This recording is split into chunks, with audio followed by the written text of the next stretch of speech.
Hi, it's Mike Ryan. Let's talk about corporate culture and what that means to an organization, especially a startup that's just really getting its growth in order, going beyond a partner or a few partners, and really starting to build an organization that delivers a product or service, and that is bringing together, people from a technical background or functional background, whether they're engineers or marketing or sales. And I've worked in organizations over my 30 some years, and those have been small organizations that have been nimble, or they've been, hundreds of millions of dollars or billion-dollar corporations over multiple states or internationally. And really, you can really sometimes pick up what a corporate culture is by just walking around, both as an advisor or an executive.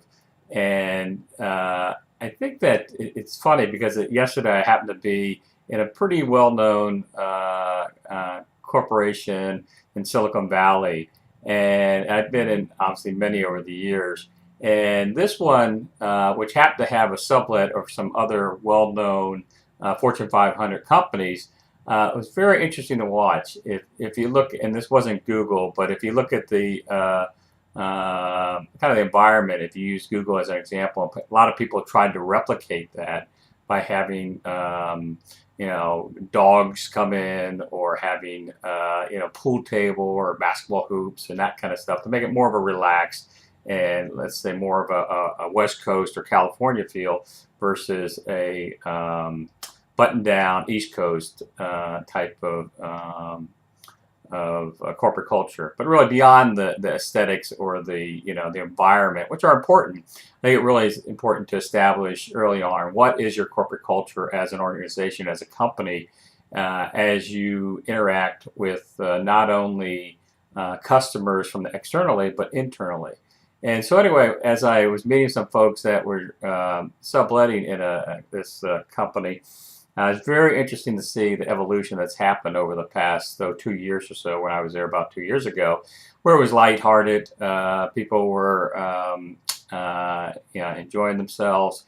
And when I went through it yesterday, I know externally this company's gone through some issues, and it's really filtered down to really the feel and the ambiance that you get there, which I have no doubt probably impacts the product solutions or different things that are developed, especially when people interact with customers that are there. And so here's an organization that had very lighthearted but serious engineers and workers. And yet when you looked around the pool tables and the ping pong tables and the basketball hoops and others, there was absolutely no one doing anything other than talking in couches.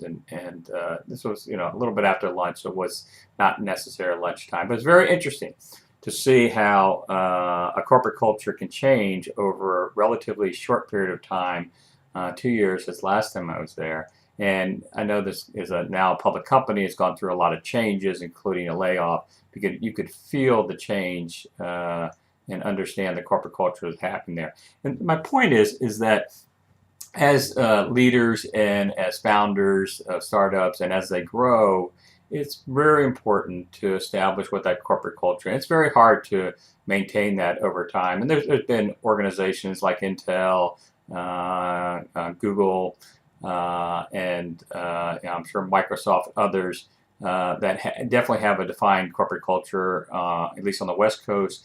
You look at IBM, you look at other companies that are around the globe, and how they've developed those corporate cultures and what the value systems they have with treating themselves internally, as well as how's that reflective in serving their customers. So that's really some thoughts on corporate culture. Talk to you soon. Bye.